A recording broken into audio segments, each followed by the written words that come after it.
मरने वालों के प्रति अपना सद्व्यवहार निभाओ। मैं काजल खाप का राष्ट्रीय सेक्रेटरी भी हूँ। तो काजला खाप कहती है कि बंधुओं, मृतक भोज मत खाओ और मत खिलाओ। चला गया संसार छोड़कर जिनका पालनहारा, पड़ा चेतनाहीन जहाँ पे वज्रपात दे मारा। खुद भूखे रहकर भी परिजन 13वीं 17वीं खिलाते। अंधी परंपरा के पीछे हम जीते जी मर जाते। अंधी परंपरा के पीछे हम जीते जी मर जाते। इस कुरीति के उन्मूलन का साहस कर सभी दिखाओ। राम मेहर काजल कहता है बंधुओं, मृतक भोज बंद करो और इसको कराओ। क्योंकि ये कुछ ऐसी प्रथाएं हैं समाज के अंदर जो कंटिन्यू जरूरी नहीं है कि ये करनी है, लेकिन आगे नहीं कोई आना चाहता।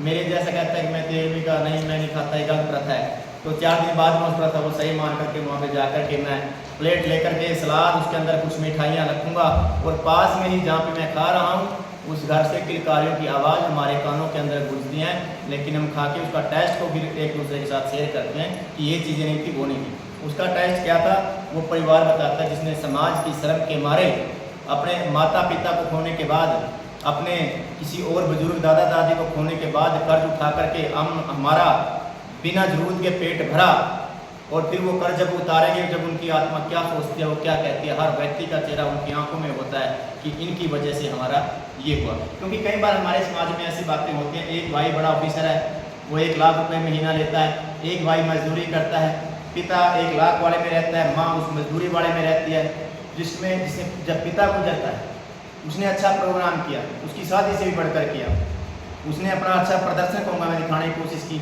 लेकिन जब उसकी माँ गुजरेगी, उसके हिस्से की रोटी जब उसको करनी आएगी, वो क्या करेगा? समाज के डर से, दबाव से, प्रेशर से वो कर्ज उठाएगा और फिर वो चीज़ें करते हैं। तो मेरा कहने का मतलब ये है कि जब भी कोई प्रथा खत्म करनी हो, उसमें खुद आगे आना पड़ता है। चाहे कन्या भ्रूण हत्या की बात करते हैं, उसके लिए पुरुष इस प्रथा को कभी भी खत्म नहीं कर सकते। मैं दावे के साथ ये बात कहता हूँ, और मेरी बात सच्चाई है, लेकिन कड़वी लगती है कई बार। सबसे ज़्यादा हाथ इस प्रथा के पीछे महिलाओं का है, मेरी बहनों का है।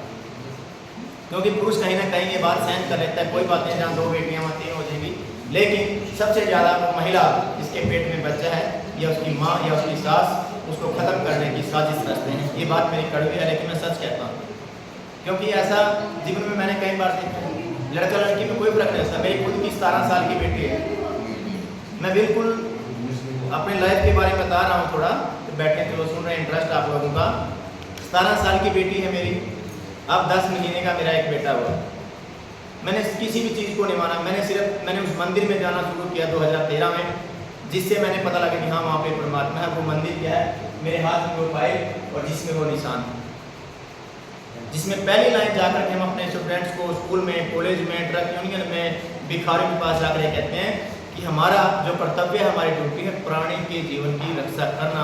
उसमें मच्छर से लेकर के इंसान तक की बात आती है, क्योंकि एक मच्छर जो होता है वो भी खाने की तलाश में रात को इंसान के पास आकर उसको काटता है, क्योंकि उसका जो परमात्मा ने खाना बनाया वो इंसान का खून है, जानवरों का खून है, लेकिन उस लालच में बेचारा वो अपनी जान खो देता है।